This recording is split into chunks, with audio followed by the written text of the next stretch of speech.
Salam, hər vaxtınız xeyir olsun, əziz tamaşaçılar. Hər birinizi gündəm verilişində salamlayırıq. Bugün Yaxın Şərqdə gərginliyin yenidən artması ehtimalı ciddi müzakirə mövzusuna çevrilib. İsrail rəsmilərinin son açıqlamaları regionda mümkün hərbi eskalasiyanın anonsu kimi dəyərləndirilir. Məlumata görə İranın balistik raket proqramını bərpa etməsi halında İsrail yeni zərbələr endirməyi istisna etmir. Bu isə təkcə İsrail-İran xəttində deyil, ümumilikdə regionda təhlükəsizlik balansını yenidən sual altına qoyur. İsrailin baş naziri Benyamin Netanyahu hərbi hava qüvvələrinin yeni pilotlarının buraxılış mərasimində çıxış edərək bildirib ki, ölkə Həmas, Hizbullah və İranın hərbi potensialını diqqətlə izləyir və zərurət yaranacağı təqdirdə qabaqlayıcı addımlar atmağa hazırdır. Paralel olaraq Qərb mediasında yayılan məlumatlarda qeyd olunur ki, İran müharibədən sonra balistik raket istehsalını əvvəlki səviyyəyə qaytarmağa çalışır. Bu prosesdə Çinlə texniki əməkdaşlıq iddiaları vəziyyəti daha da həssas edir. Mövzunu siyasi ekspert Əli Orucovla müzakirə edəcəyik. Əli bəy, xoş gördük sizi. Təşəkkür edirəm. Əli bəy, sizcə İsrailin bu açıqlamaları daha çox psixoloji təzyiq xarakteri daşıyır, yoxsa real hərbi əməliyyatlara hazırlığın göstəricisidir? Birləşmiş Ştatların bu məsələdə ehtiyatlı mövqeyi İsrailin qərarlarına necə təsir göstərə bilər? Çox təəssüflər olsun ki, Yaxın Şərq regionunda bütün təşəbbüslərə rəğmən hələ də sabitliyi qoruyub saxlamaq, təmin etmək mümkün olmayıb, müharibəni, qarşı durmaları dayandırmaq mümkün olmayıb. Təbii ki, burada da xüsusən də İsrailin destruktiv və aqressiv siyasəti başlıca rol oynayır. Artıq məlumdur ki, İsrail bir neçə cəhbədə müharibə aparırdı və bu müharibələri də tək başına etmirdi. Onun arxasında Birləşmiş Ştatlar kimi böyük bir super güc dayanır və nə qədər ki Trump hakimiyyətdədir, mən hesab edirəm ki, İsrailin bu cür davakar addımları bundan sonra da davam edəcək. Təbii ki, İranı da burada rolunu küçümsəmək olmaz. İranın da yürütdüyü siyasət məhz regionda təhlükələr yaradır, regionda bölücülük riskini artırır. Baxmayaraq ki, son dövrlər onun bu mövqeyi zəifləməkdədir, xüsusən də İsraillə qısa müddətli müharibədən sonra mövqeləri zəiflədi, amma yenə də o iddiaları qalır, o təhlükə törədə biləcək planlarının həyata keçirilməsi ilə bağlı o yolundan dönməyibdir. Yəni, xüsusən də İsrail nəyi öz üçün təhdid hesab edir?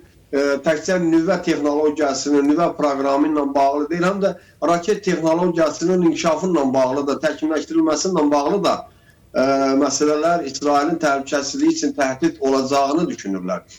Eyni zamanda təbii ki, burada Çin amili var. Çinlə birlikdə texnoloji əməkdaşlıq proqramları icra olunur. Təkcə Çin deyil, nəzərə alaq ki, Rusiyanın da belə bir əməkdaşlıqları var və bu risklər yaradır. Mən hesab edirəm ki, hələ Təl-Əvivlə Tehran arasında münasibətlər tam istənilən səviyyədə durulmayıb, yəni söhbət bunun növbəti etaplarda eskalasiya gətirib çıxaracağı riskini hələ də saxlayır.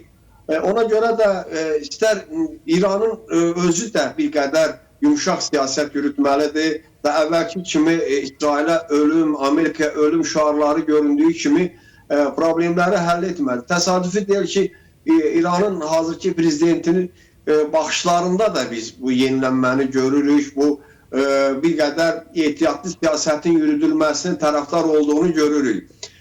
İndiki məqamda İran, baxmayaraq ki, əvvəlki kimi daha iddialı danışmır, əvvəlki kimi özünün regionda bəslədiyi qruplaşmaları dəstəkləyə bilmir, silahlandıra bilmir. Demək olar ki, onların hamısı zərərsizləşdirib, amma bununla belə İranın əlində müəyyən təhlükələr qalır, xüsusən də bəhv oladığımız kimi təkmilləşdirilən raket texnologiyası var, eyni zamanda nüvə texnologiyasından tam imtina edilməməsi var və bunun da sonu tam bilinmir ki, bu dəqiq məlumatlar da yox ki, Birləşmiş Ştatların zərbələrindən sonra bu texnologiya tam məhv edildi, tam sıradan çıxarıldı və yaxud da bunun bərpa edilməsi ilə bağlı imkanlar nə dərəcədədir?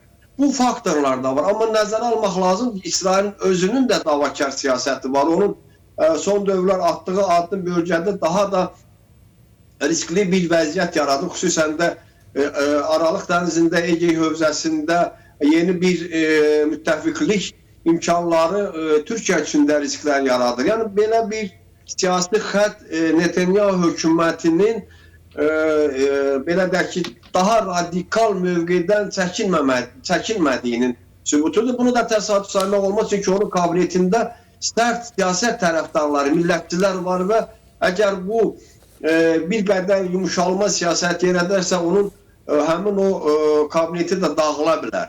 Yəni bütün bunların hamısı bəli, ehtimalları çoxaldan faktorlardır. Aydındır. Təşəkkür edirik Əli bəy. Minnətdarıq sizə. Çox sağ olun. Təşəkkür edirəm. Sağ olun. Beləliklə, görünən odur ki, İsrail-İran xəttində gərginlik yenidən kritik mərhələyə daxil olur. Bir tərəfdə balistik raket proqramının bərpası iddiaları, digər tərəfdə isə qabaqlayıcı zərbə mesajları var. Bu proses yalnız iki ölkə arasında deyil, bütün yaxın şərq üçün ciddi risklər yaradır. Qarşıdakı dövrdə diplomatiya önə çıxacaqmı, yoxsa hərbi ssenari reallaşacaq? Bu sual hələ ki açıq qalır. Biz isə mövzunu diqqətlə saxlayaraq prosesləri izləməyə davam edəcəyik. Sağ olun, gündəmdə qalın.